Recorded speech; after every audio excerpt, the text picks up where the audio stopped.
हजरत इमाम आजम रजी अल्लाह अन्ह का एक ऐसे आदमी से मुनाजरा मुकर्रर हुआ जो खुदा को नहीं मानता था, और मुनाजरे का यही मसला था कि आलम का कोई खालिक है या नहीं। इस अहम मसले पर मुनाजरा, और फिर इतने बड़े इमाम से चुनांचे मैदाने मुनाजरा में दोस्त दुश्मन सभी जमा हो गए। मगर हजरत इमाम आजम वक्त मुकर्रर से बहुत देर के बाद मजलिस में तशरीफ लाए। उस नास्तिक ने पूछा कि आपने इतनी देर क्यों लगाई? आपने फरमाया कि अगर मैं इसका जवाब ये दूं कि मैं एक जंगल की तरफ निकल गया था, वहां एक अजीब वाकया नजर आया जिसको देखकर मैं हैरत में आकर वहीं खड़ा हो गया। और वो वाकया ये था कि दरिया के किनारे एक पेड़ था।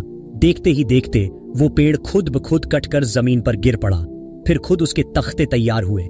फिर उन तख्तों की खुद ब खुद एक कश्ती तैयार हुई और खुद ब खुद ही दरिया में चली गई। और फिर खुद ब खुद ही वो दरिया के इस तरफ के मुसाफिरों को उस तरफ और उस तरफ के मुसाफिरों को इस तरफ लाने और ले जाने लगी। फिर हर एक सवारी से खुद ही किराया भी वसूल करती थी। तो बताओ, तुम मेरी इस बात पर यकीन कर लोगे? नास्तिक ये सुनकर जोर से हंसने लगा और कहा, आप जैसा बुजुर्ग और इमाम ऐसा झूठ बोले तो ताज्जुब है। भला ये काम कहीं खुद ब खुद हो सकते हैं? जब तक कोई करने वाला ना हो किसी तरह नहीं हो सकते। हजरत इमाम आजम ने फरमाया कि ये तो कुछ भी काम नहीं है। तुम्हारे नजदीक तो उससे भी ज्यादा बड़े बड़े आलीशान काम खुद ब खुद बगैर किसी करने वाले के तैयार होते हैं। ये जमीन, ये आसमान, ये चांद, ये सूरज, ये सितारे, ये बागात, ये सदा किस्म के रंगीन फूल और शीं फल, ये पहाड़, ये चौपाए, ये इंसान और ये सारी खुदाई बगैर बनाने वाले के तैयार हो गई।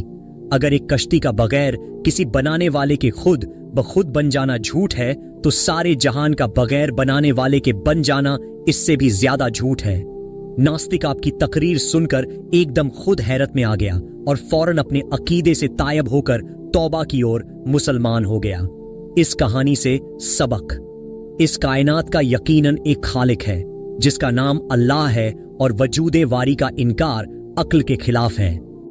दोस्तों, वीडियो को लाइक और चैनल को सब्सक्राइब जरूर करें। अल्लाह हाफिज। फिर नई वीडियो में मुलाकात होगी।